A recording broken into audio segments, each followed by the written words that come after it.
Yesterday, an incredible day. And last night, the Republican Party defied history to expand our Senate majority while significantly beating expectations in the House for the midterm and midterm year. We did this in spite of a very dramatic fundraising disadvantage driven by Democrats' wealthy donors and special interests and very hostile media coverage, to put it mildly. The media coverage set a new record and a new standard. We also had a staggering number of House retirements, so it's a little tough. These are seats that could have been held pretty easily, and we had newcomers going in, and a lot of them worked very hard, but it's very difficult when you have that many retirements. We held a large number of campaign rallies with large numbers of people going to everyone. To the best of my knowledge, we didn't have a vacant or an empty seat. I'm sure you would have reported it if you spotted one, including 30 rallies in the last 60 days. And we saw the candidates that I supported achieve tremendous success last night. As an example of the 11 candidates we campaigned with during the last week, 9 won last night. This vigorous campaigning stopped the blue wave that they talked about. I don't know if there ever was such a thing, but could have been. If we didn't do the campaigning, probably there could have been. And the history really will see what a good job we did in the final couple of weeks in terms of getting some tremendous people over the finish line. They really are tremendous people, but many of them were not known, but they will be known. This election marks the largest Senate gains for a president's party in a first midterm election since at least President Kennedy's in 1962. There have been only 4 midterm elections since 1934 in which a president's party has gained even a single Senate seat. As of now, we picked up, it looks like 3, could be 4, perhaps it could be 2, but we picked up a lot. And most likely the number will be 3. You people probably know that better than I do at this point because you've looked at the more recent numbers. 55 is the largest number of Republican senators in the last 100 years. In the last 80 years, a sitting president's party has only gained a cumulative total of 8 Senate seats, averaging 1 per decade. So if we picked up 2, 3, or 4, that's a big percentage of that number. So in the last 80 years, you think of that, only 8 seats. In President Obama's first midterm election, he lost 6 Senate seats, including in the deep blue state of Massachusetts. Republicans captured at least 4 Senate seats held by Democrat incumbents. And these are tremendously talented, hardworking people that did this. Indiana, North Dakota, Florida, Missouri. We also won 2 open Senate seats in Tennessee. I want to congratulate our great champion who did such a great job in Tennessee, Marsha. And in Utah. And Arizona is looking very good, really very good. She's done a terrific job. That was a tough race, and she's done a fantastic job. In each of these open seats, Democrats recruited very strong candidates with substantial fundraising and media support. We were getting bombarded with money on the other side. In the House, Republicans dramatically outperformed historical precedents and overcame a historic number of retirements, the most House Republican retirements in 88 years. 43 House Republicans retired. Now, I will say this, that in many cases they were chairmen of committees, and they left because they weren't chairman, because the Republicans have a rule for 6 years. And what that does is wonderful in one way. It lets people come through the system and become chairman. And another way, it drives people out. Because when they're a chairman, they don't want to go and not be a chairman. You're the chairman of a committee, and you're a big deal, and all of a sudden, you're not doing that anymore. So they leave. We had a lot of them leave. It's, I guess you can flip a coin as to which system is better. The Democrats do the other. Some of their folks have been on those committees for a long time as chairman. In 2010, President Obama's first midterm, he lost 63 seats. By contrast, as of the most current count, looks like around 27 House seats or something, and we'll figure that out pretty soon. We also had a slew of historic wins in the governor's races. The governor's races were incredible, against very well-funded, talented, and skilled Democrat candidates and people that worked very, very hard, respectfully, for those candidates, like Oprah Winfrey, who I like. I don't know if she likes me anymore, but that's okay. She used to. But she worked very hard in Georgia, very, very hard. And if you look at them, with 4 governor's races crucial to 2020 and the presidential race, Florida, Iowa, Ohio, and Georgia, the big ones. Florida, Iowa, Ohio, and Georgia. Can't get much more important than that. They were incredible. They were actually incredible campaigns, too. Incredible. As of right now, Republicans will control the majority of governorships across the country, including 3 great women who worked very hard, governors of Alabama, South Dakota, and Iowa. They worked very, very hard. They're very talented. By expanding our Senate majority, the voters have also clearly rebuked the Senate Democrats for their handling of the Kavanaugh hearings. That was a factor, I think maybe a very big factor. The way that was handled, I think, was tremendous energy was given to the Republican Party by the way they treated then Judge Kavanaugh, now Justice Kavanaugh, and expressed their support for confirming more great pro-Constitution judges. Candidates who embraced our message of low taxes, low regulations, low crime, strong borders, and great judges excelled last night. They excelled. They really, I mean, we have a list of people that were fantastic. And I'm just going to point them out.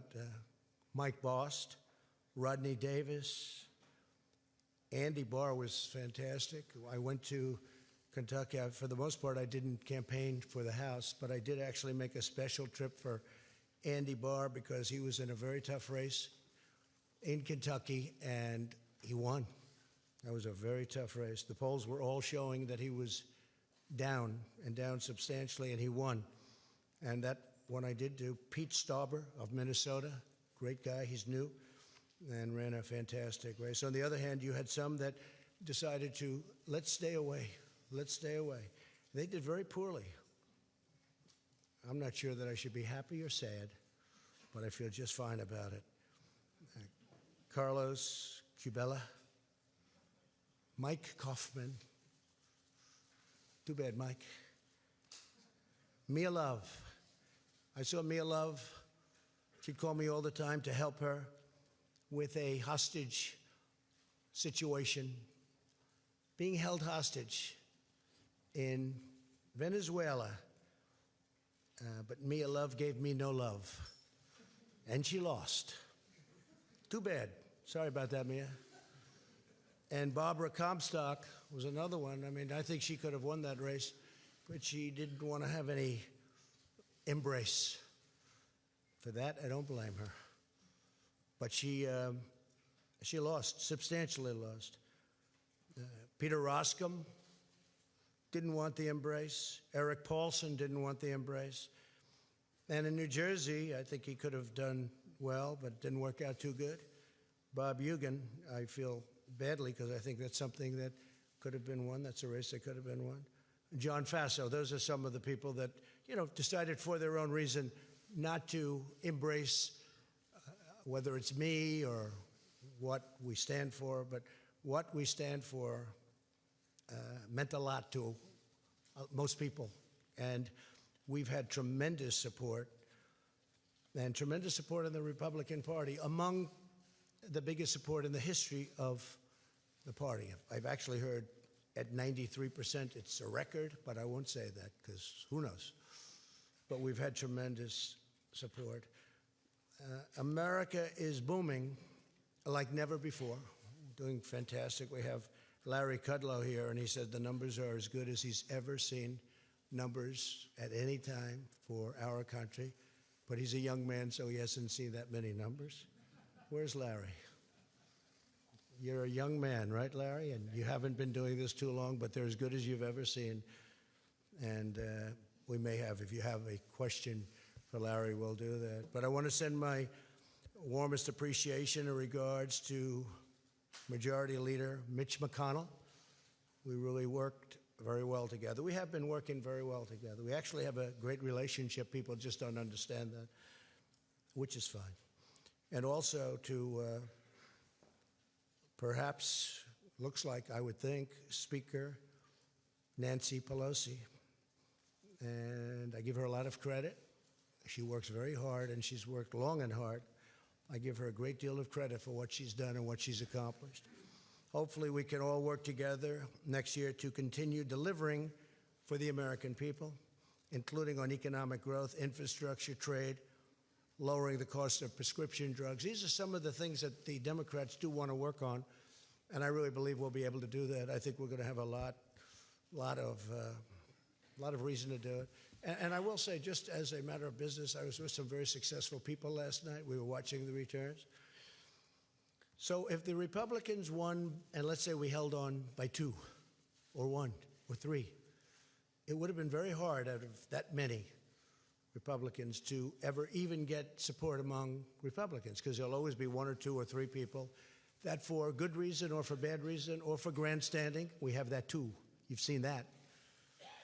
You've seen that. Plenty of grandstanding. But for certain reasons, that many people, you're always going to have a couple that won't do it. So that puts us in a very bad position. In other words, had we kept, and this is no, I'm saying this for a very basic reason, it's common sense. It puts us in a very tough position. We win by 1 or 2 or 3, and you'll have 1 or 2 or 3 or 4 or 5 even come over and say, you know, look, we're not going to go along with this. We want this, this, this, and all of a sudden we wouldn't even be able to get it in many cases out of the Republicans' hands before we sent it on to the Senate. And now we have a much easier path, because the Democrats will come to us with a plan for infrastructure, a plan for health care, a plan for whatever they are looking at, and we'll negotiate. And as you know, it's been very hard in the Senate because we need essentially 10 votes from Democrats, and we don't get those votes because the Democrats do really stick together well. I don't agree with them on a lot of policy, but I agree with them on sticking together. They stick together great. So now we go into the Senate. We don't have the 10 votes. And what happens? It doesn't get passed. Even if it gets out of the House, it doesn't get passed. So under the new concept of what we're doing, I say, come on, let me see what you have. They want to do things. You know, I keep hearing about investigations, fatigue. Like almost from the time I announced I was going to run, they've been giving us this investigation fatigue. It's been a long time. They got nothing, 0. You know why? Because there is nothing. But they can play that game, but we can play it better, because we have a thing called the United States Senate, and a lot of very questionable things were done, between leaks of classified information and many other elements that should not have taken place. And all you're going to do is end up in back and forth and back and forth, and 2 years is going to go up, and we won't have done a thing. I really think, and I really respected what Nancy said last night about bipartisanship and getting together and uniting. She used the word uniting, and she used the bipartisanship statement, which is so important because that's what we should be doing. So we can look at us, they can look at us, then we can look at them, and it'll go back and forth, and it'll probably be very good for me politically. I could see it being extremely good politically because I think I'm better at that game than they are, actually. But we'll find out. I mean, we'll find out. Or we can work together. You can't do them simultaneously, by the way, just in case somebody says, oh, you can do them both. No, you can't. Because if they're doing that, we're not doing the other, just so you understand. So we won't be doing that. But now what happens is we send it to the Senate, and we'll get 100% Democrat support, and we'll get some Republican support. And if it's good, I really believe we have Republicans that will help with the approval process, and they will really help with the approval process. So it really could be a beautiful bipartisan type of situation. If we won by 1 or 2 or 3 or 4 or 5, that wouldn't happen. And the closer it is, the worse it is. This way, they'll come to me, we'll negotiate, maybe we'll make a deal, maybe we won't. That's possible. But we have a lot of things in common on infrastructure. We want to do something on health care. They want to do something on health care. There are a lot of great things that we can do together. And now we'll send it up, and we will really we'll get the Democrats, and we'll get the Republicans or some of the Republicans. And I'll make sure that we send something up that the Republicans can support. And they're going to want to make sure they send something up that the Democrats can support. So our great country is booming like never before, and we're thriving on every single level, both in terms of economic and military strength, in terms of development, in terms of GDP, we're doing unbelievably. I will tell you our trade deals are coming along fantastically. The USMCA and South Korea is finished. USMCA has gotten rave reviews. We're not going to lose companies anymore to other countries. They're not going to do that because they have a tremendous economic incentive, meaning it's prohibitive for them to do that. So it's not going to be like NAFTA, which is one of the worst deals I've ever seen, although we've made some other pretty bad ones too. Now is the time for members of both parties to join together, put partisanship aside, and keep the American economic miracle going strong. It is a miracle. We're doing so well. And I've said it at a lot of rallies. Some of you have probably heard it so much you don't want to hear it again. But when people come to my office, presidents, prime ministers, they all congratulate me almost the first thing on what we've done economically, because it is really amazing. And our steel industry is back. Our aluminum industry is starting to do really well. These are industries that were dead. Our miners are working again. We must all work together to protect our military. We have to do that. To support our law enforcement, secure our borders, and advance really great policy, including environmental policy. We want crystal clean water. We want beautiful, perfect air. Air and water has to be perfect. At the same time, we don't want to put ourselves at a disadvantage to other countries who are very competitive with us and who don't abide by the rules at all. We don't want to hurt our jobs. We don't want to hurt our factories. We don't want companies leaving. We want to be totally competitive, and we are. And right now we have just about the cleanest air, the cleanest water we've ever had, and it's always going to be that way. We insist on it. So environmental is very important to me. And with that, I'll take a few questions if you'd like. Whoa. I didn't know what happened. All right, go ahead, John. That was a lot of hand shooting up so quickly. There's a lot to talk about. Mr. President, you talked at length just now about bipartisanship. The presumed Speaker of the House, Nancy Pelosi, talked about it last night. I'm sure that's encouraging for the American people. But do you really believe, given what the relationship has been like between this White House and the Democratic Party, that that will happen? I think there's a good chance. I think there's a very good chance. If I could just finish, it will happen. Will you have to compromise on certain issues to the point where it could hurt you in 2020? And do you expect that when the Democrats take over the chairmanship of all these important committees, you're going to get hit with a blizzard of subpoenas on everything from the Russia investigation to your cell phone use to your tax returns? Ready? Then you're going to, if that happens, then we're going to do the same thing, and government comes to a halt. And I would blame them because they now are going to be coming up with policy. They're the majority in the House. I expect that they will come up with some fantastic ideas that I can support on the environment, on so many different things, including prescription drug prices, which we've made a big dent in already, including some of the things that we're working on for the vets. We've gotten choice approved. We've got a lot of things approved, but they have some other elements that we want. There are many things we can get along on without a lot of trouble, that we agree very much with them and they agree with us.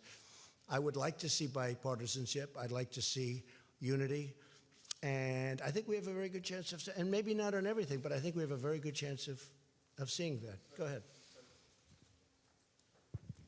One question on the lame duck, sir, and one on your cabinet.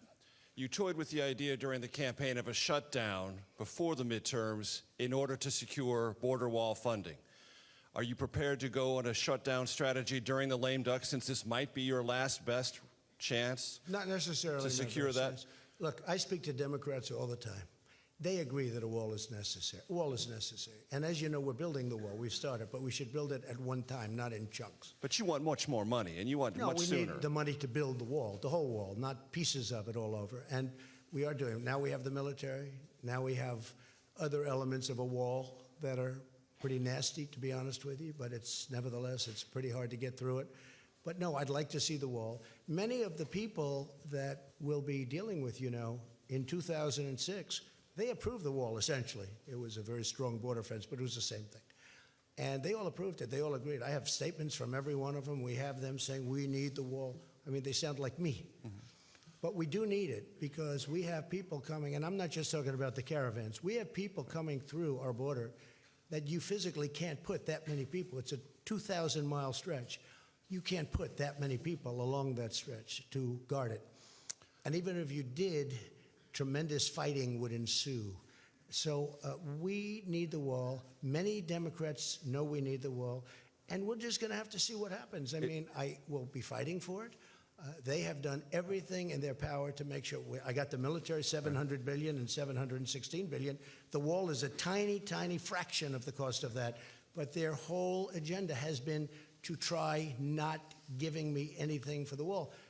I really believe politically they're hurting themselves. I actually think politically that's a good thing for me, but I want to get the wall up because we need it. So no shutdown scenario. I don't know. I can't tell you that. No, I can't commit to that, but it's possible. And can you give us clarity, sir, on your thinking currently, now after the midterms, about your Attorney General and your Deputy Attorney General? Do they have long-term job security? I'd rather answer that at a little bit different time. We're looking at a lot of different things, including cabinet. I'm very happy with most of my cabinet. We're looking at different people for different positions. It's very common after the midterms. I didn't want to do anything before the midterms. But I will tell you that, for the most part, I'm extremely happy with my cabinet. I think Mike Pompeo has fit in so beautifully. He's done an incredible job. How about your Interior Secretary? We're looking at that, and I do want to study whatever is being said. Is he in jeopardy? I think he's doing an excellent job. But we will take a look at that in a very strong, and we'll probably have an idea about that in about a week. Thank you, Mr. President. Okay, thank you. Wow, this is... Go ahead, John. He gave me a fair interview the other day, so I might as well ask him a question. All right, thank you, Mr. President. And picking up there, you told me the other day that you are an open book. So I think I am an open book.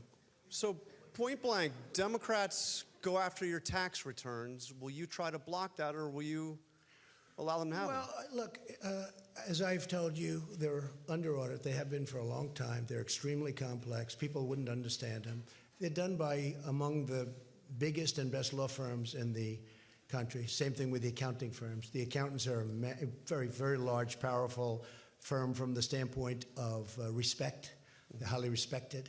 Big firm. A great law firm, you know it very well.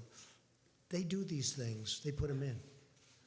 But people don't understand tax returns. Now, I did do a filing of over 100 pages, I believe, which is in the offices. And when people went and saw that filing and they saw the magnitude of it, they were very disappointed. And they saw the detail. You'd get far more from that. And I guess we filed that now 3 times. But you get far more from that than you could ever get from a tax return. But when you're under audit, and I'm on a very continuous audit because there are so many companies, and it is a very big company, far bigger than you would even understand. But it's a great company, but it's big, and it's complex, and it's probably feet high. It's a very complex instrument, and I think that people wouldn't understand it. But if I were finished with the audit, I would have an open mind to it. I would say that, but I don't want to do it during the audit. And really, no lawyer, even from the other side, they say often, not always, but when you're under audit, you don't subject it to that. You get it done, and then you release it. So when that happens, if that happens, I would certainly have an open mind to it. So that means if the audit is still on, you will not turn over the tax returns, or you'll fight to When it's block under it. audit, no, nobody would. Nobody turns over a return when it's under audit. Okay? Thank you. Thank you. Yeah, go ahead, please.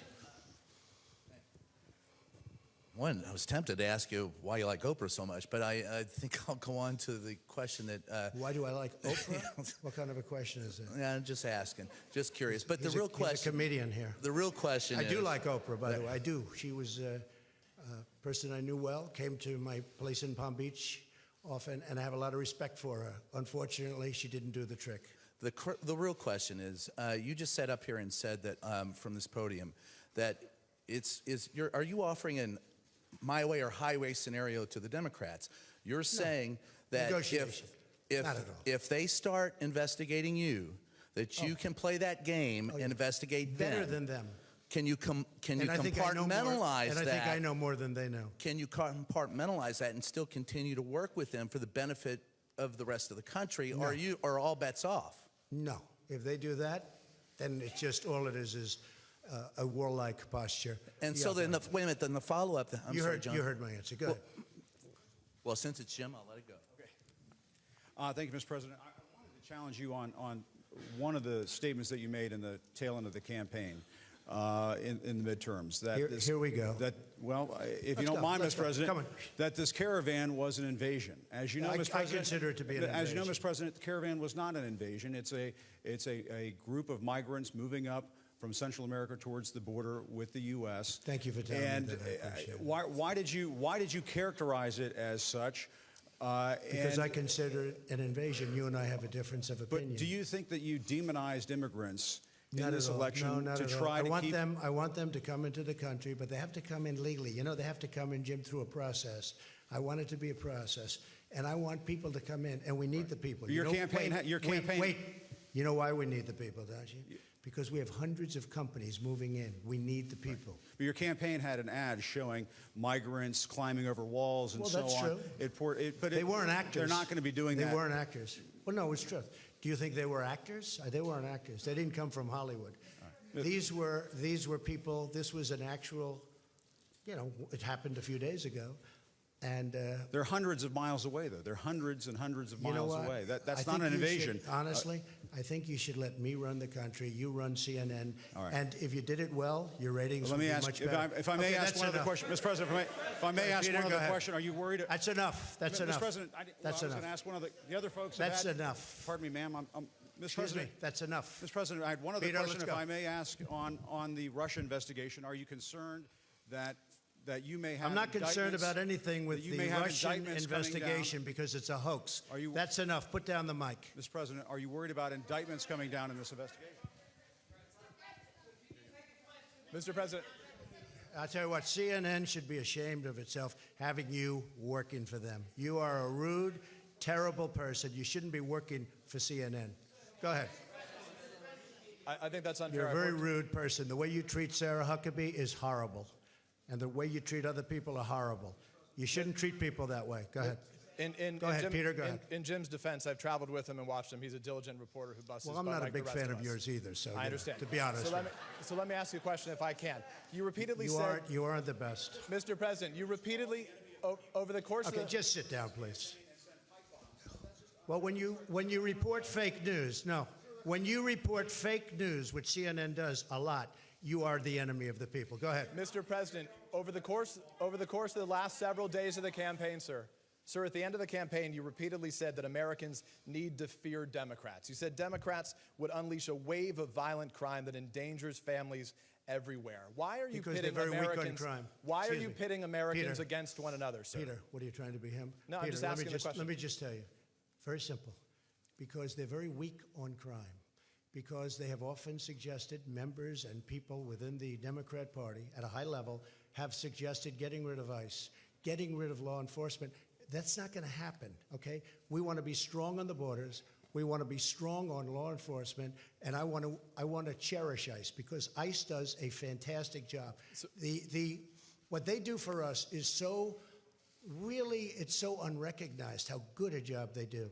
So we want to take care of them, and we want to hold them very close because they do a good job. But the question, Okay, to be clear, though, the question, Thank you sir, very is much. why are you Sit down, But the Peter. question, but you didn't answer my question. Just very simply, the question is, why are you pitting Americans against one another, sir? I'm not. Is that how you view No, I'm not. citizens well, of look, this country? I'll tell you what. We won a lot of elections last night. We did very well last night. But in and many ways, I it think it's divided going the to country. I think it's going to have a very positive impact. I watched NBC this morning. They didn't report it exactly correctly, but that's that's the fact with NBC. Nothing I can do about that. But I want this country to have protection. We want security in our country. I want security, Peter. I mean, you maybe don't think it's so important. And I think when you don't have it, you are indeed unleashing crime. I feel that. Go You ahead. said you would sign an executive order on birthright citizenship. Are you still going to sign the executive order on birthright citizenship You'll this week? ask me that question a little bit later. Go ahead. Okay. Go ahead, sure. Thank you, Mr. President. The investigation by the special counsel Robert Mueller has been going on since last spring. It's been over your It's been head. a long time. Yeah, it's been over your head, over Republicans' head, during the midterms as well. Is this an opportunity for you, Mr. President, to end that investigation? Would you consider removing Mr. Mueller from his position? I could have ended it any time I wanted. I didn't. And there was no collusion. There was no anything. I didn't. They went after hackers in Moscow. I don't know about that. They went after people with tax problems from years ago. They went after people with loans and other things. Had nothing to do with my campaign. This is a investigation where many, many millions of dollars has been spent, and there's no collusion. It was supposed to be on collusion. There's no collusion, and I think it's very bad for our country. I will tell you. I think it's a shame. And a poll came out today, by the way, from NBC, or at least I saw it on NBC, where a majority of the people do not agree with the Mueller investigation, or it wasn't approved. They have approval and disapproval, and it had a much higher disapproval. It should end because it's very bad for our country. So if it's bad... And I'm not just talking about the tremendous expense. And the other thing is they should look at the other side also. They only look at one side. They're not looking at all of the things that came up during this investigation. They don't do that. They should also get people that can be fair, not 13 or 14 or 17. I call them the angry Democrats. They are angry people. And it's a very unfair thing for this country. It's a very, very, forget about unfair to me, it's very bad for our country. So, Mr. President, if it's Go ahead. Mr. No, President, no. just wait, Please. just a moment. If it's unfair to the country and it's costing millions of dollars, why don't you just Give him the end mic, it? please. I've answered the question. Go ahead, take the. Well, I'll give you I will give you voter suppression. You just have to sit down, please. Sit down. I didn't call you. I didn't call you. I didn't call you. I'll give you voter suppression. Take a look at the CNN polls, how inaccurate they were. That's called voter suppression. Go ahead, please. Thank you, Mr. President. I'm not responding. I'm responding to. Excuse me. I'm not responding to you. I'm talking to this gentleman. Will you please sit down? Excuse me. Would you please sit down? Please go ahead. Thank you, Mr. President. Now that the House of Very Representatives hostile. has fled, It's such a hostile media. It's so sad. You ask me about. No, you rudely interrupted him. You rudely interrupted him. Go ahead. thank you, Mr. President. Do your demands remain the same to the United States Congress on immigration in exchange for a DACA fix, in exchange for an amnesty for 1.7 million? Are you willing to change any of those demands that you gave to Congress earlier? I think we could really do something having to do with DACA. And what really happened with DACA, we could have done some pretty good work on DACA, but a judge ruled that DACA was okay. Had the judge not ruled that way, I think we would have made a deal. Once the judge ruled that way, the Democrats didn't want to talk anymore.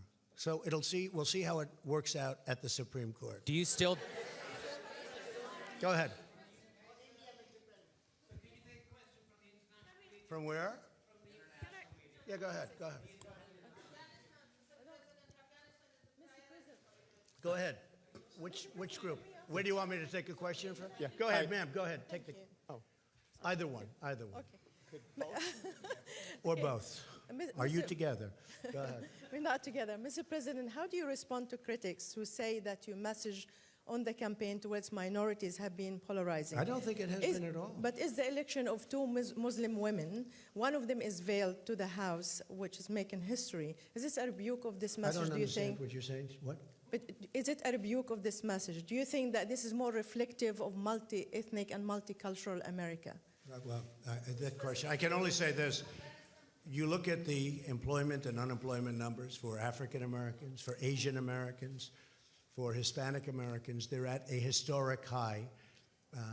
A poll came out recently where my numbers with Hispanics and with African Americans are the highest, the best they've ever been. That took place 2 or 3 days ago, the poll. I have the best numbers with African American and Hispanic American that I've ever had before. And you saw the same poll. So I can't say that. I can say this. You look at median income, you look at all of the employment and unemployment numbers, they're doing the best they've ever done. And it really is very reflective in the polls. Yes, go ahead. Mr. President, I'm from Brooklyn, so you'll understand me. I understand you very well. My question is on health care. How is it possible to keep premiums down and cover pre-existing conditions without the individual mandate to fund it? Well, first of all, what we're doing, and if you look at the Department of Labor, also Secretary Azar, what they've done, they've come up with some incredible health care plans, which is causing great competition and driving the prices right down. But we are getting rid of the individual mandate because it was very unfair to a lot of people. But at the same time, we're covering the people that need it. But the individual mandate was a disaster because people that couldn't necessarily afford it were having to pay for the privilege of not having to pay for health care, and it was bad health care at that. So we are working many plans for health care. We're creating tremendous competition. We had Obamacare repealed and replaced. Unfortunately, one person changed his mind at the last moment, and we had no Democrat support. I have to say that. We didn't have one vote. We would have repealed it, replaced it. We would have had a large-scale, very good health care plan. Now we're doing it a different way. We're doing it a different way. But getting rid of the individual mandate is a very, very popular thing and a very important thing, and people very much appreciate it. Go ahead. No, that's enough. Go ahead, please. Thank you, sir. 2 questions. One, I know you went through the results, and you obviously studied them late last night. What lesson did you learn most from looking at those results? Was there one thing that, as you kind of reviewed them, that you'll change your strategy, not just for Congress, but kind of going forward? And then just a follow-up question. Well, I think the results that I've learned and maybe confirmed, I think people like me. I think people like the job I'm doing, frankly. Because if you look at every place I went to do a rally, I couldn't do it with everybody. And it was very hard to do it with people in Congress because there's just too many, there would be too many stops. But I did it with the Senate. I did it with Andy Barr, as you know. And he won. He won a very tough race against McGrath. It was a very, very tough race in Kentucky, and he was down quite a bit, and I went there, and we had a tremendous, very successful, some of you were at that rally, and he won that race. But I could only do that so much because there were just so many players involved. But I did focus on the Senate, and we had tremendous success with the Senate, really tremendous. Can I ask you one more question? Sorry, Mr. President, one more question if you don't mind. I'm so sorry, sir. It's a rare opportunity. A lot of people are going to be rushing to Iowa, rushing to New Hampshire. You know that the Democrats are already looking ahead to 2020. Do you want to lock down your ticket right now, sir? Will the vice president be your running mate in 2020? Well, I haven't asked him, but I hope so. Where are you? Mike, will you be my running mate? Stand up, Mike, please. Raise your right hand. No, I'm only kidding. Will you? Thank you. Okay, good. The answer is yes. Okay. Thank you, sir. That was unexpected, but I feel very fine. Yeah, please. Thank you, Mr. President. Going back to the Russia investigation and the potential investigations from the now Democratic majority in Congress, some say that you could stop all this by declassifying. I could fire everybody right now, but I don't want to stop it because about politically I don't like stopping it. Yeah. It's a disgrace. It should have never been started because there was no crime. Everybody has conflicts. They all have conflicts over there that are beyond anything that anybody's ever seen in terms of conflicts. From the fact that people ask for jobs, from the fact that they have very good friends on the other side, like really good friends like Comey, who, by the way, lied and leaked, and also leaked classified information. Nothing happened there. It might, perhaps, maybe something's happening that I don't know about. I stay away from it. But you know what I do? I let it just go on. They're wasting a lot of money, but I let it go on because I don't want to do that. But you're right. I could end it right now. I could say that investigation is over. But it's really, it's a disgrace, frankly. And it's an embarrassment to our country. It's an embarrassment to the people of our country. And it's too bad. Go ahead. What about the declassification of the documents? Some say that that would clear it all up. We're looking at that. No, You're still we're looking considering at it? that very seriously. Declassification, we're looking at very seriously. Okay, can I ask one more question? It's amazing how people on the other side just don't want those documents declassified. But no, we're looking at that very carefully. I certainly wanted to wait till after the midterms. Can I ask you one more question, Mr. President? Okay, thank you. Go ahead. Thank you, Mr. President. You have campaigned as a pro-life president. You have defended the rights of unborn children. You now have a divided Congress. It's unlikely to pass any pro-life bills. Very tough issue. How are you going to push forward your pro-life agenda? Just going to push. I've been pushing. I've done a very good job, too. We're very happy with me. But it's a tough issue for the two sides. There's no question about it. But what are you going to do? There is great division. What am I going to do? I won't be able to explain that to you because it is an issue that is a very divisive, polarizing issue. But there is a solution. I think I have that solution, and nobody else does. We're going to be working on that. Yes, go ahead, please. She took your place, but that's okay. Mr. President, just a quick question on rural America. In states like Indiana, North Dakota, folks turned out for Republican candidates. Could you talk a little bit about what this means for your agenda in terms of trade and the Farm Bill? The Farm Bill is working really well. I mean, we could have had it approved any time, but we're looking to get work rules approved. The farmers want it. I'd like it. The problem is the Democrats are not giving us the 10 votes that we need. Everybody wants it. The farmers want it, but the Democrats are not approving the Farm Bill with work rules. We could have it very fast without the work rules, but we want the work rules in, and the Democrats just don't want to vote for that. So at some point, they'll have to pay maybe a price. Jeff, go ahead. Thank you very much, Mr. President. Thank you. Have you seen any evidence that Russia or China intervened in yesterday's election? Well, we're going to make a full report, and unlike the previous administration, we've done a lot of work on that issue. And if you look, speak with the FBI, speak with the Department of Justice, speak to Homeland Security. We've spent a lot of time. It gets very little coverage in the papers. I mean, you cover the nonsense part, but you don't cover the important. This is very important. And we have been working very hard on China and Russia and everybody else looking into our elections or meddling with our elections. But people tend not to write about it. But we have worked very hard, as you've probably heard. What do you intend to say, sir, to President Xi and to President Putin when you meet with them later this month? Well, I have a good relationship with both. I know President Xi better, but I think I have a very good relationship with both. I actually had a very good meeting in Russia that you people didn't agree with, but that's okay. It doesn't much matter, obviously, because here I am. But the fact is that I had a very, very good meeting, with President Putin, and a lot was discussed about security, about Syria, about Ukraine, about the fact that President Obama allowed a very large part of Ukraine to be taken, and right now you have submarines off that particular parcel that we're talking about. That was President Putin who annexed Crimea, sir. That was President Obama's regime. That was during President Obama, right?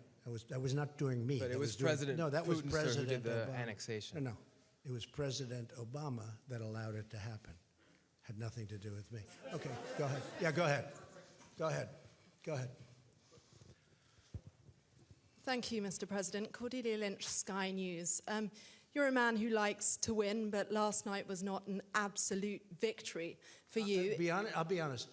I thought it was a very close to complete victory. When you look at it from the standpoint of negotiation, when you look at it from the standpoint of deal making, because it's all about deal making, again, if we had the majority and we had 1 or 2 or 3 votes to play with, we would have been at a standstill. I really believe that we have a chance to get along very well with the Democrats. And if that's the case, we can do a tremendous amount of legislation and get it approved by both parties. So I consider it to be, hey, look, I won Georgia. President Obama campaigned very hard in Georgia. Oprah Winfrey campaigned very, very hard all over the television. I said, this is going to be tough. I only had me. I didn't have anybody else. And I went to Georgia, and we had one of the largest crowds that anybody here has seen ever at a political rally. And you know what? He won. And he won actually by, pretty good margin. He won. And then we went to Florida, and they had celebrities all over the place. And a man who happens to be a very smart person was running, Ron DeSantis, and people didn't give him a chance.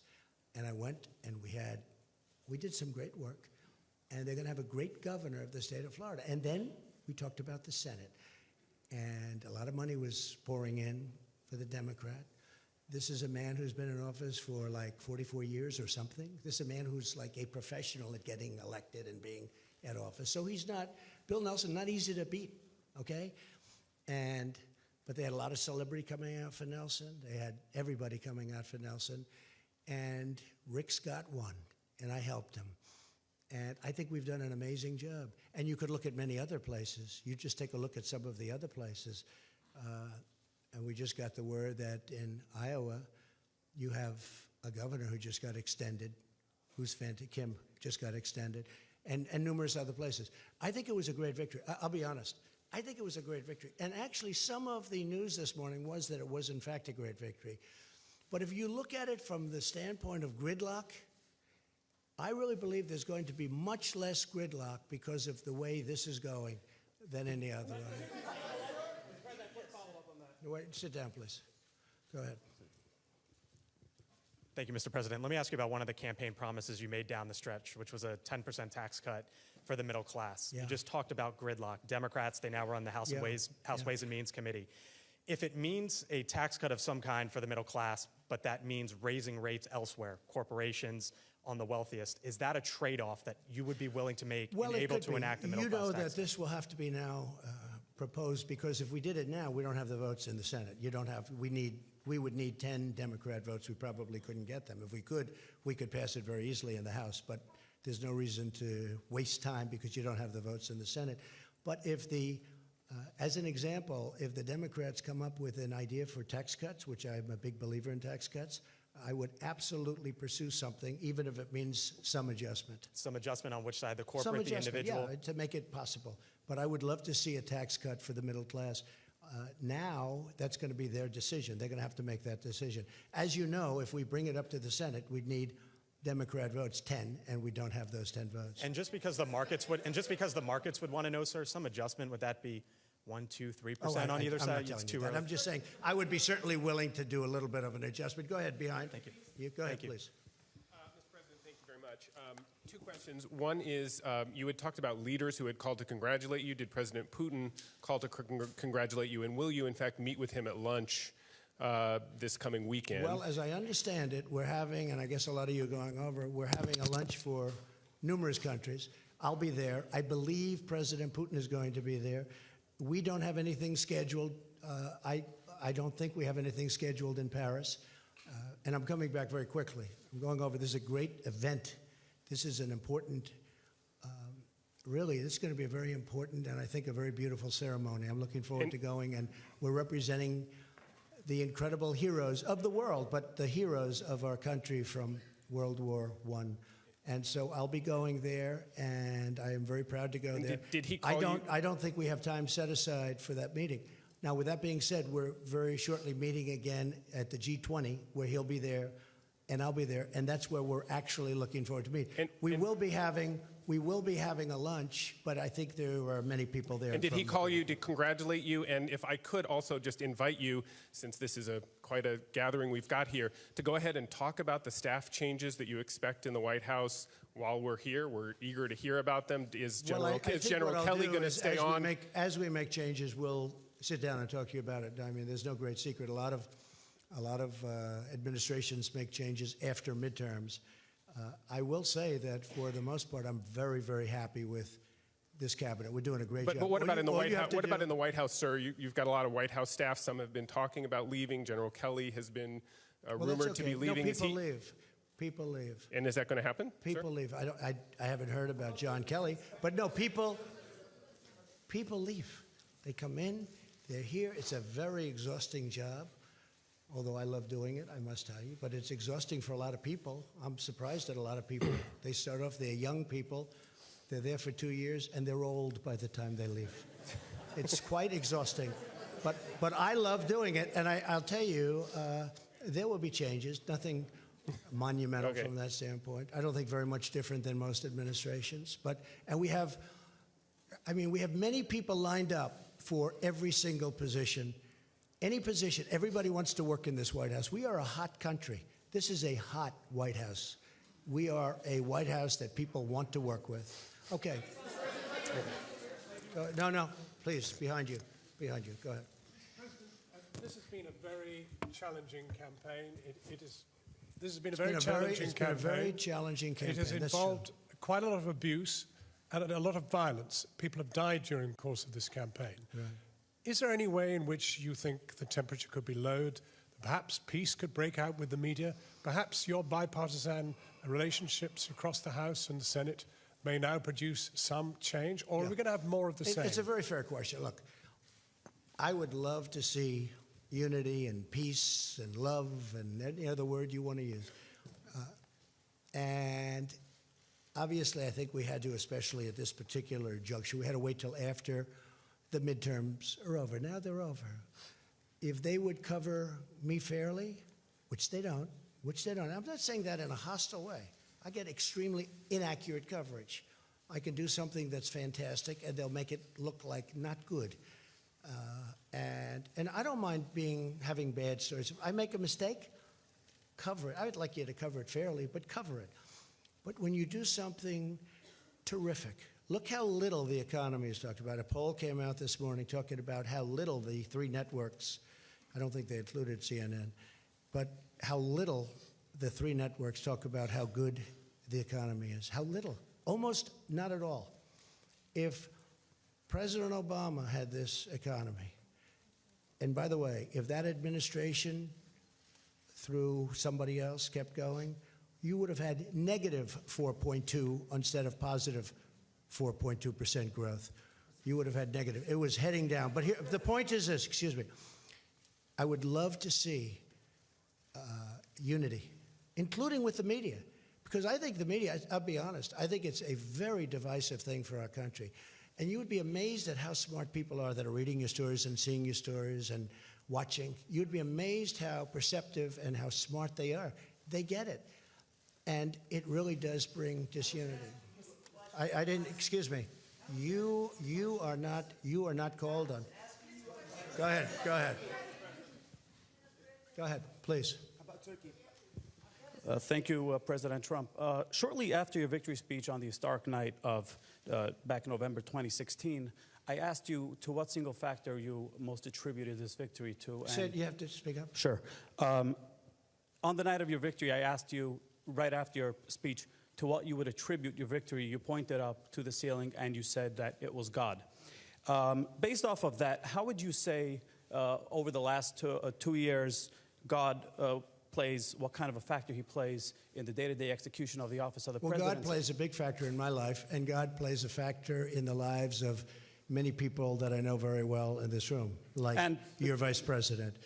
God plays a very big role in my life. And one more back to a quick follow-up. Which loss last night surprised you the most, and which of these unsuccessful candidates are you most likely to consider for Nothing a future surprises administration? me in politics. Would you but there consider were any some of the- losses last night, and there were some victories last night that have been incredible. I mean, there were victories last night that nobody would believe, especially based on the suppression polls. They had a lot of suppression polls. Would you and there were consider some any- victories last night that were very surprising, but I'm not going to pick out special. Well, special would you consider people. any for It's a tough post? enough for those people to have. Would you a consider loss. any for an administration post moving forward as one of the very few of the 3.7% unemployed? What? Would you consider any of the people who lost last night for a post in the administration in the near future? I know a couple of very good ones. Yeah, I would actually. Go ahead, please. Mr. President, I asked you on Monday if there was anything that you regret in your first 2 years. And you said that at times you could have and should have used a, quote, softer tone. Your critics, as you can imagine, your skeptics, they say they're not holding their breath on that happening. Will you indeed have to change your tone if you're to get things passed through Congress after losing the House? And you also said you might extend an olive branch. What would that look like? I would love to have. I'd be very good at a low tone. But when things are done not correctly about you, written about you, said about you, on television, on wherever it is, you have to defend yourself. I would love to do very even tone, much easier than what I have to do. I have to go around, and going around is much easier than facing somebody and being treated fairly. But when you're not treated fairly, you really have no choice. I would love to have a very even, modest, boring tone. I would be very honored by that. But you know what? When you have to fight, all the time fight, because you're being misrepresented by the media, you really can't do that. But not about the media, sir. But sir, real quickly, not about the media, but what Please. about with Congress? Please, go ahead. Mr. President, can you just how you focus on the economic? Where are you from, please? Japan. Okay. And it's Say Abe. hello. Say hello to Shinzo. Yes. I'm sure he's happy about tariffs on his cars. Go ahead. That's my question, actually. So how you focus on the trade and economic issues with Japan?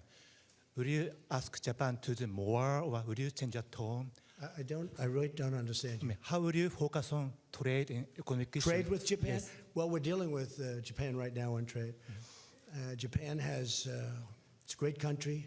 You have a great prime minister who just had a very successful election. He's a very good friend of mine. He's one of the people I'm closest with. But I tell him all the time that Japan does not treat the United States fairly on trade. They send in millions of cars at a very low tax. They don't take our cars. And if they do, they have a massive tax on the cars. Japan, and I'm not blaming Japan, I'm blaming the people that were in charge of the United States for allowing that to happen. But as you know, we have close to a $100 billion trade deficit with Japan. And Japan has treated us very unfairly. But don't feel lonely, because you weren't the only one. How about North Korea? How about North Korea?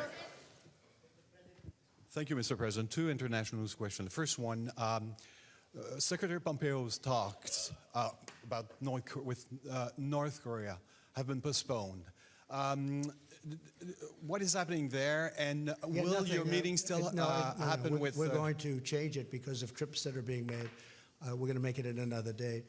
But we're very happy how it's going with North Korea. We think it's going fine. We're in no rush. We're in no hurry. The sanctions are on. You still expect to meet Kim listen, Jong-un? Excuse me, wait. Sorry, sir. The sanctions are on. The missiles have stopped. The rockets have stopped. The hostages are home. The great heroes have been coming home. Mike Pence was in Hawaii, where one of the most beautiful ceremonies that anyone's ever seen for the fallen. These are great heroes. Very important. When I was running, a lot of people, as many years ago as it was, in many cases grandchildren, but they were asking about that. They're coming home, and they're being provided to us as we speak. But I'm in no rush. I'm in no rush. The sanctions are on. I read a couple of times, and I've seen a few times where they said, he's done so much. What have I done? I met. Now, I'd love to take the sanctions off, but they have to be responsive, too. It's a two-way street. But we're not in any rush at all. There's no rush whatsoever. You know, before I got here, they were dealing with this for over 70 years. And I guess on a nuclear front for 25 years. That's a long time.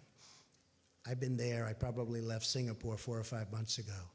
And we made more progress in that 4 or 5 months than they've made in 70 years.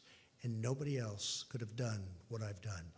But I'll say this very simply. We're in no rush. The sanctions are on, and whenever it is. But that meeting is going to be rescheduled. That meeting, but how about your meeting with Kim Jong-un, sir? Will it happen in the next month? Sometime next year, I would say. Sometime next year? Sometime early next year. And a quick question on the USMCA. Now that it's been concluded, have you repaired your relationship with Prime Minister Trudeau? Yes, I have. We have a very good relationship. Thank you very much, Mr. President. We've been talking a lot about division and the division that exists in this country right now. And some of the statistics are disturbing, I think, to just about everyone. Anti-Semitic incidents have increased by 57% since 2016. Hate crimes are on the rise. Why do you think that is, and what will you do about it? It's as very president? sad to see it. I hate to see it. And as you know, I've done more. In fact, if you were with us the last time we met, Prime Minister Netanyahu said that this president has done more for Israel than any other president. Those words, those exact words. Jerusalem, protection, working together, so many different things. But the big thing is Jerusalem. You know, many presidents have said they are going to build the embassy in Jerusalem. Never happened. Making it the capital of Israel. Never happened. Never happened. But it happened with me, and quickly. And not only did it happen, we built the embassy. That would have taken another 15 or 20 years and cost probably billions of dollars. And we did it for a tiny amount of money. It's already done. It's open. Nobody has done more for Israel than Donald Trump. And the nice part is that's not me saying it. That's Prime Minister Netanyahu. But what about Mr. President, what about the divides in this country? Mr. President, what about healing the divides in this country Well, and we want to addressing see those we issues want to see it healed. And specifically? one of the things I think that can help heal is the success of our country. We are really successful now. We've gone up $11.7 trillion in worth. If you know, China's come down tremendously. China would have superseded us in 2 years as an economic power. Now they're not even close. China got rid of their China 25 because I found it very insulting. I said that to them. I said China 25 is very insulting because China 25 means in 2025 they're going to take over economically the world. I said that's not happening. And we've gone way up. They've gone down. And I don't want them to go down. We'll have a good meeting and we're going to see what we can do. But I have to say this. Billions of dollars will soon be pouring into our treasury from taxes that China is paying for us. And if you speak to Mr. Pillsbury, who probably is the leading authority on China, he was on the other day saying he has never seen anything like it. And you know who else hasn't? China hasn't. And Mr. President, but we're going to try and make a deal with China because I want to have great relationships with President Xi, as I do, and also with China. You're talking about the economic. How do you see your role as a moral leader? Go ahead, Mr. please. President, just Go how ahead, do you see your please, role as a please. moral Go leader? ahead. There's so many people, I'm sorry. As a moral Go leader, ahead. though. I think I am a great moral leader, and I love our country. Go ahead, please. Thank you, sir. You said earlier in this press conference that Democrats had a choice that you would not work with them on legislation if they were investigating you. Do you not have a choice in the matter as well? Don't you have a responsibility? I think it's inappropriate. No. I think it's very inappropriate. We should get along and get deals done. Now, we can investigate. They look at us, we look at them. It goes on for 2 years. Then at the end of 2 years, nothing's done. Now, what's bad for them is being in the majority, I'm just going to blame them. You understand? I'm going to blame them. They're the majority. Honestly, it makes it much simpler for me. They will be blamed. But I think Nancy Pelosi, and you know, I put that statement out on social media today about Nancy Pelosi, that if she's short of votes, because frankly, I think she deserves, and a lot of people thought I was being sarcastic or I was kidding. I wasn't. I think she deserves it. She's been fighting along for it. She's been fighting. I really mean this. There was nothing sarcastic about it, or it was really meant with very good intentions. I think she deserves it. She's fought long and hard. She's a very capable person. And, you know, you have other people shooting at her, trying to take over the speakership. And I said, if it's appropriate, I said, if we can and if we will, if she has a problem, I think I would be able to very easily supply her the necessary votes. That's not said in any way other than I really believe she deserves that position. I also believe that Nancy Pelosi and I can work together and get a lot of things done, along with Mitch and everybody else that we have to work with. I think we'll get a lot done. Mr. President, why can't you? Go ahead, Mr. President, why Go can't you ahead. do that while subpoenas are coming through? Excuse me? Why can't you work together while there are subpoenas or while there are investigations in process? I think we will. Look, now that the election's over, Now everybody is in love. But then I see the hostility of questions in the room. I come in here as a nice person wanting to answer questions, and I have people jumping out of their seats screaming questions at me. No, the election's over, and I am extraordinarily happy. I really am. And by the way, I tell you if I wasn't, look at what happened in Florida. Look at what happened in Georgia. Look at what happened in so many locations with governorships. Nobody talks about the governorships. Look at the amount of work that was given to these other candidates against my candidate. And, I mean, I'm extraordinarily happy. And if I wasn't, I'd let you know. There's nothing wrong. I mean, look, you look at midterms and you look at elections generally, you see it's very rare that a party who has the presidency does well. We did unbelievably well. To win Florida, both the Senate and the governorship, against two very talented people, I'll tell you what, we did incredibly. To win Georgia when you had some of the biggest stars in the world campaigning endlessly, including President Obama, I tell you what, this was a great victory for us. And again, from a deal-making standpoint, we are all much better off the way it turned out. Because I really believe if the Democrats want to, we can do a tremendous amount of great legislation. Yes, please, go ahead. Should we keep this going for a little while? Yes. Yes, I think you should keep this You know going. what? When you get bored, would you please tell me? Seriously. Tell me. You're never bored. I don't want to, hopefully not. I don't want to overstay, but yes, please go ahead. Hi, Mr. President. Yami Shalcender with PBS NewsHour. On the campaign trail, you called yourself a nationalist. Some people saw that as emboldening white nationalists. Now people are also I don't saying know why you'd that say the that. president. It's such a racist There are question. some people that say that now the Republican Party is seen as supporting white nationalists Oh, I because don't of your believe rhetoric. that. I don't What do believe you make of that? I don't believe it. I don't know. Why do I have my highest poll numbers ever with African Americans? Why do I have among the highest poll numbers with African Americans?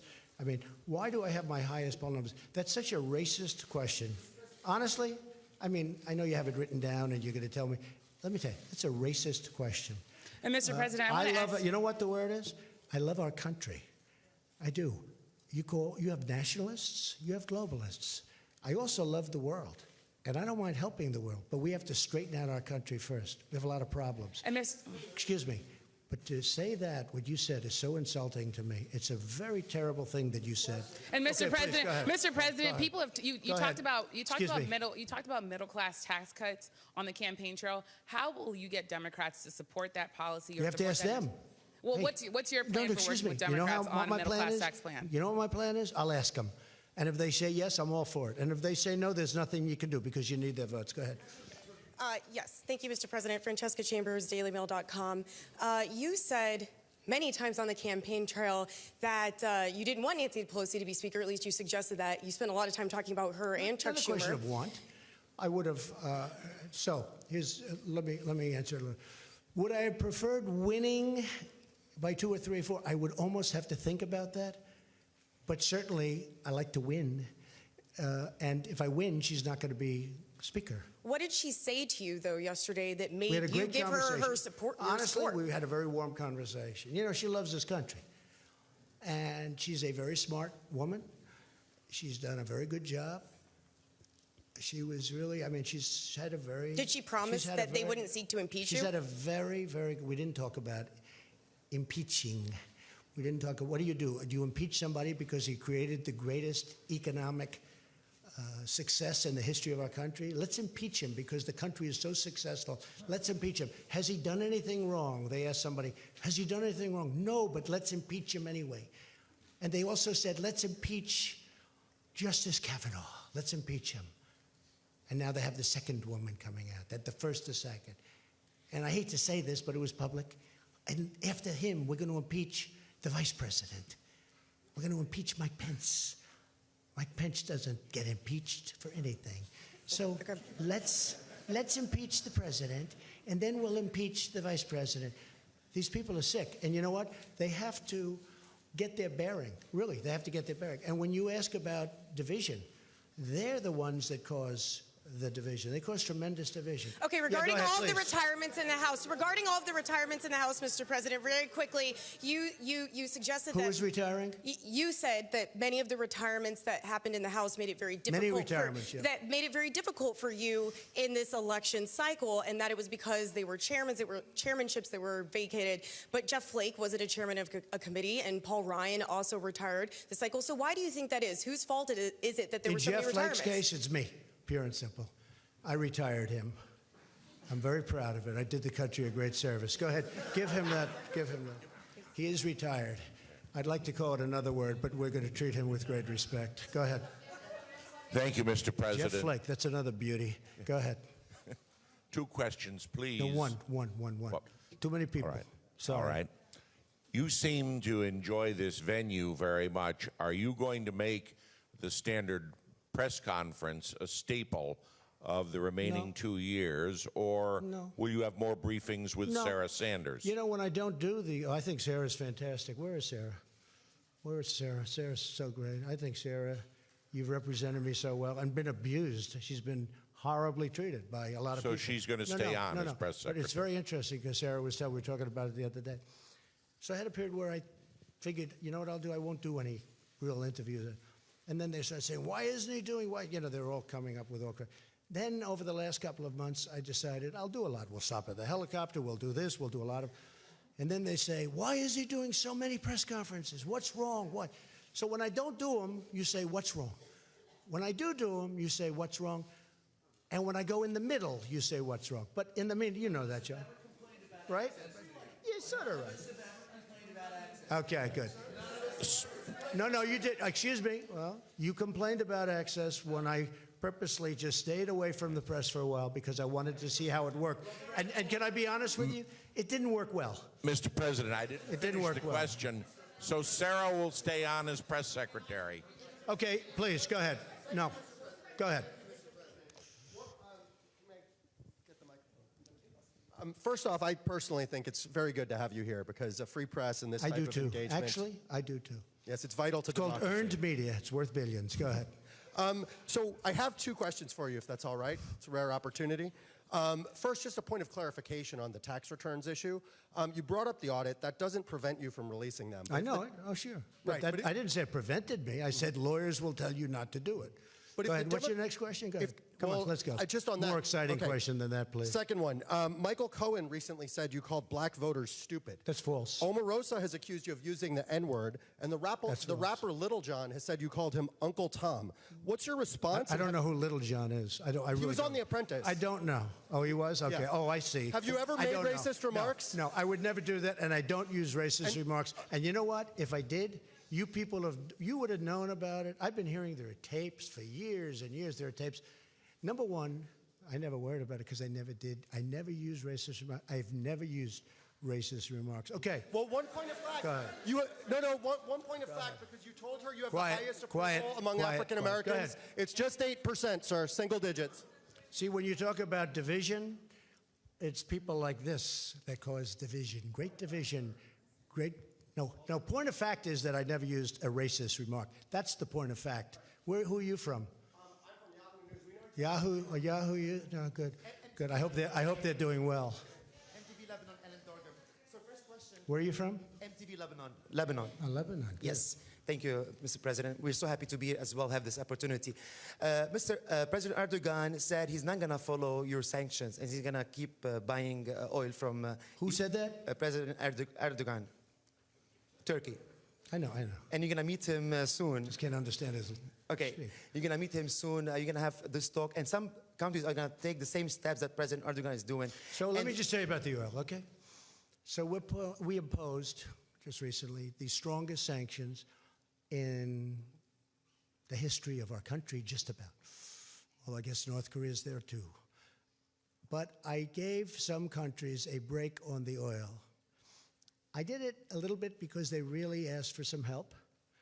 But I really did it because I don't want to drive oil prices up to $100 a barrel or $150 a barrel, because I'm driving them down. If you look at oil prices, they've come down very substantially over the last couple of months. That's because of me, because you have a monopoly called OPEC. And I don't like, and I don't like that monopoly. I don't like it. And oil prices are coming down. So rather than deciding to be as tough as I am on most of the sanctions, what I've done is I said, we're not going to do it that way. We're going to let some of the oil go out to these countries that really do need it, because I don't want to drive the oil prices up to $100 or $150 a barrel, which could happen very easily. It's a very fragile market, very, very fragile. I know it very well. And it's the absolute right decision. And they'll get tougher as time goes by, maybe. But I don't want to have any effect on the oil prices worldwide where I drive them up, because I consider that to be a tax, and I don't like taxes. We have a peace process between Israel and Palestine. Please. The peace process is over. Who? Oh, congratulations to John Tester. Congratulations. I'm sure you're very unhappy about that. Go ahead. Mr. Yes, President, please, go ahead. Can you address the We'll take a couple of more and then we'll go.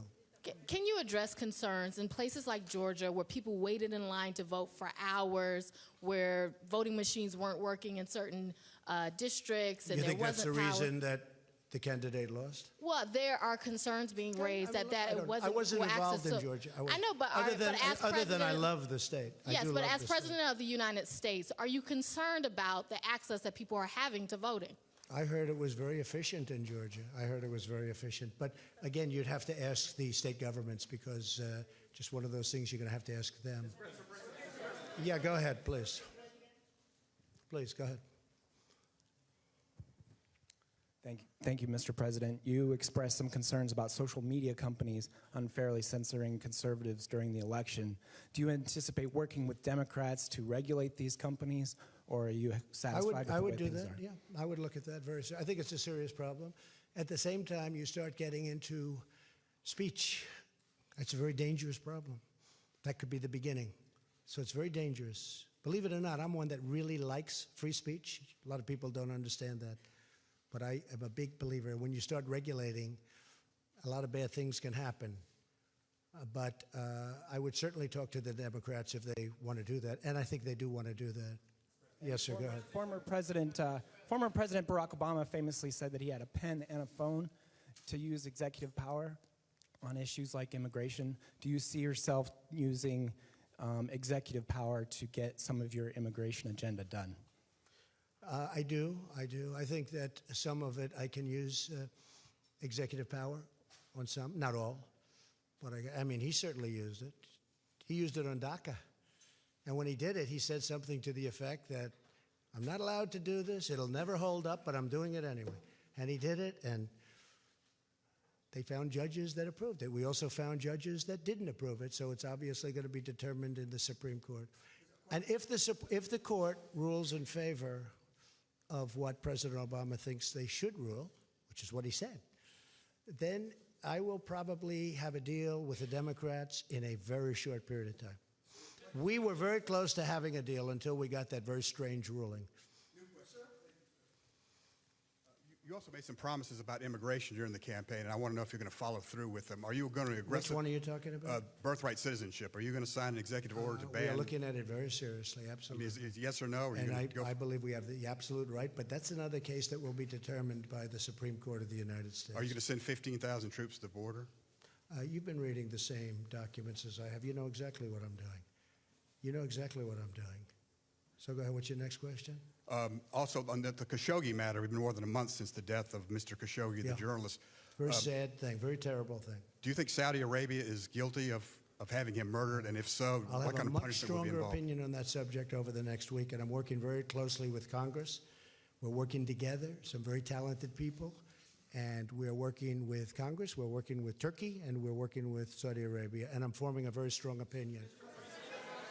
Go ahead, John. Go ahead, John. Mr. President, just a quick follow-up. You said something about Nancy Pelosi. You said that Nancy Pelosi, she loves our country. Do you regret some of the things you said during the campaign? I mean, various times you said Democrats want to put a wrecking ball to our future, Well, I want to believe destroy that. our country. I believe that. With their current policy, they're using a wrecking ball on our country. I believe that 100%. This would be a wrecking ball. But I think there's a compromise somewhere, and I think that could be really good for our country. Okay, how about one more? Do you Go regret ahead. the ad? Do you regret the ad that you did that was branded as a racist ad, and even Fox No, I News don't. wouldn't air it, No. NBC wouldn't Do air it, I other regret it? networks? Yeah. Surprised you'd ask me that question. I do not. Go ahead, please.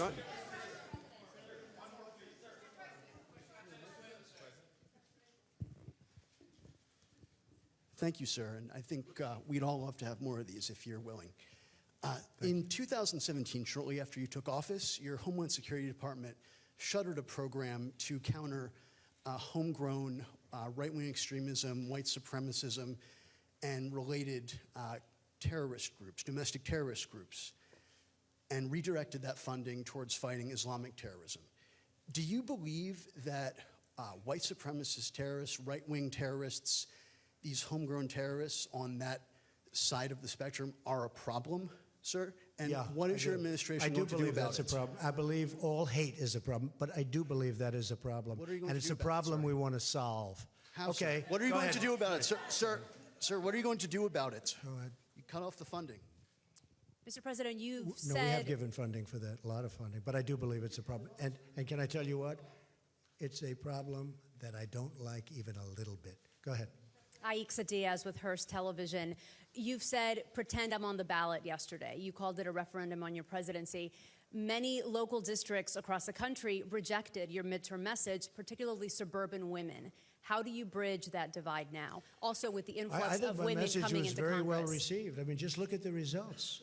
Midterm elections are disasters for sitting presidents and administrations. This has been a very successful, and look, you can write it any way you want, and if you disagree with me, this has been an incredibly successful one. You look at the races. How about Ohio? I didn't even mention. I mentioned Florida. I mentioned Georgia. How about the governor of Ohio? A fantastic, suburban women voters? Excuse me. A fantastic man who was down in the polls, and everybody was talking about this person that was so great. And I went up there, and I did a rally. And they have now a great governor. You're going to have a great governor in Ohio for hopefully a long period of time, but for 4 years. And Mike DeWine is a fantastic person. And I went up there for 2 reasons, because I felt that his opposition was not a good person, and we know a lot about him. And I felt that Mike was a fantastic person. And he won. And not only did he win, he won easily. So add that to Florida, and add that to Georgia, and add that to all of the other races that we won, outside even of the Senate races, which were the biggest of all. Because these were races that, and Mike Pence can tell you, and some of the folks over here can tell you, these were races that were going to be unopposed. We were not going to oppose certain of the people running, certain senators. They said they couldn't be beaten. They said Heidi could not be beaten. Please don't do it. They couldn't. This was a year out. What about in the suburban Excuse districts? me. How do you get those back? You're telling me about popularity. They said many of these people, when I said 9 out of 11, but I said when many of these people, these weren't like easy races. These were tough races. And so I think the level of popularity, the first question I was asked was about, well, what have you learned? What about your own popularity? I think that's what I learned. I was very well received by this great country, by the people of our great country. And I'm very proud of that, because I love the people of this country. These people, we are the greatest people. I love the people of our country. What do you say to women, and Mr. I'll tell you President? something. When you look at the races that we won in Florida, which we weren't expected to win, and Georgia, which we weren't expected to win, and Ohio, which we weren't expected to win, and one, I mean, you look at some of them, the number of votes that we got is incredible. So I'm really happy with not only the way it came out, but the response to me as your president. And as your president, I've made our country safe. I've rebuilt, and I'm in the process of rebuilding our military, and the jobs are here, every one of them built here. We're going to have the strongest, very shortly, we're going to have the strongest military our country has ever had. I've done more for the vets than any president has done, certainly in many, many decades, with choice and with other things, as you know, with other things. But our vets are doing better than they've ever done. But if you look at choice alone, I mean, just take a look at what we've done with choice. But the people of our country are very happy with the job that I'm doing. And you know, one of the things that they want so much is security. They want security, both at the border. They want it with our military. They want it with law enforcement. They want it with ICE. You know, we've taken out thousands of MS-13 gang members, thousands out of our, hard to believe, thousands out of our country. Women of our country who are incredible people, they want security, they want safety, they want financial security also. We've done that.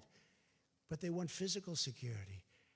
And we've taken out thousands of people that shouldn't be in this country. But we have to get strong immigration laws so they don't come in. We want laws where they don't come in, where we don't have to take them out per se. And again, I'm very honored to be with all of you. It was a great day yesterday. It was a great evening.